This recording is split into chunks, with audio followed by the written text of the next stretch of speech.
Welcome back to my psychedelic diary. Um,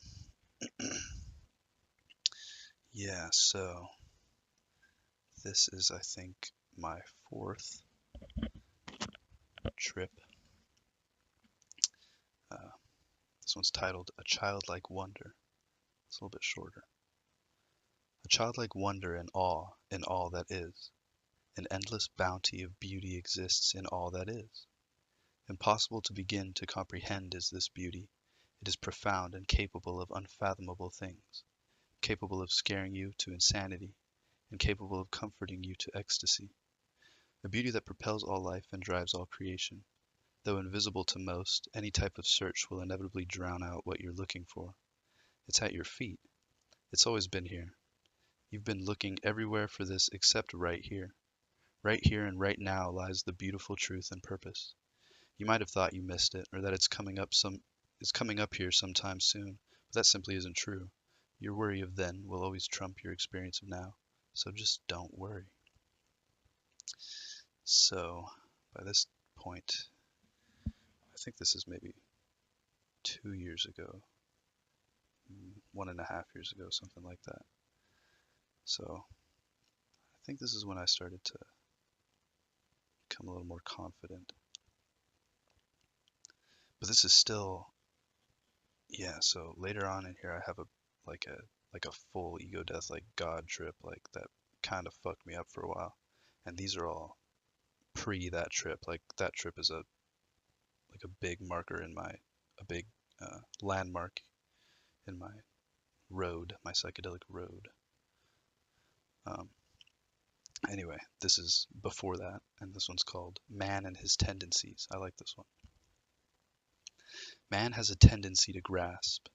He has an innate longing to be grounded to something absolute, something that has laws and guidelines to follow, something to be subscribed to, something to be fed and taken as truth complete and unquestionable. Man has a tendency towards these things, and this is self-evident. It's evident in the fact that he creates religion and ideology and government and culture and science. These are all obvious fumbling attempts at getting a grasp on whatever the fuck is going on. After all, we are monkeys who eat the flesh of other animals, but only half the time because we also like vegetables, flying through darkness at very high speed on a ball of molten rock. How is this possible? How the fuck did we get here? Does any of this mean anything? This is absolutely and objectively bizarre. Bizarre beyond language and even beyond comprehension. We simply can't make any sense of ourselves, and history displays very clearly our desperate attempts to minimize from this obscure profundity. There's something habitual about our proclivity towards organization in the form of human construct. Before man could even talk, he organized himself into family groups and small tribes. When man learned language, he developed culture. As soon as he discovered he can plant seeds, he began planting them in an orderly row. And when he saw his culture begin to get a little out of control, he decided on government. And these constructs aren't happenstance. Rather, they are symptoms. Symptoms of fear, and obvious ones at that. There's something so wrong about us making sense of ourselves. There's something so terrifically terrifying about the universe, creating a body, then a consciousness out of nothing but what seems like energy with the sole intention of trying to make sense of itself. However horrifying this may be, it's unavoidable, and you and I are at both the front and back ends of this stumble towards understanding, whatever, quote, understanding may be. So the enemy of understanding is organization.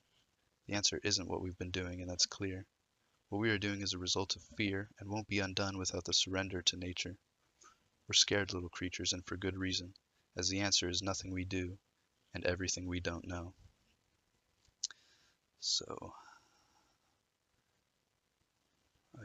I like that one. Um, yeah. So the enemy of understanding is organization. It's pretty, it's pretty amazing how I say, and you and I are at both the front and back ends of this stumble towards understanding. Because I kind of feel like that God trip that I talked about, or that I will read, or actually the God trip is my first video. That's that trip. So this is before that.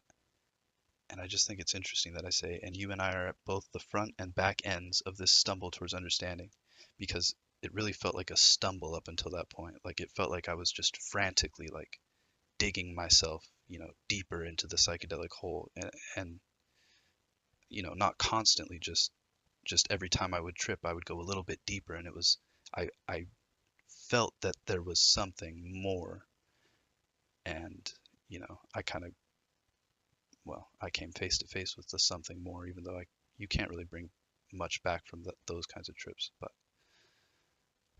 I don't know what I'm saying.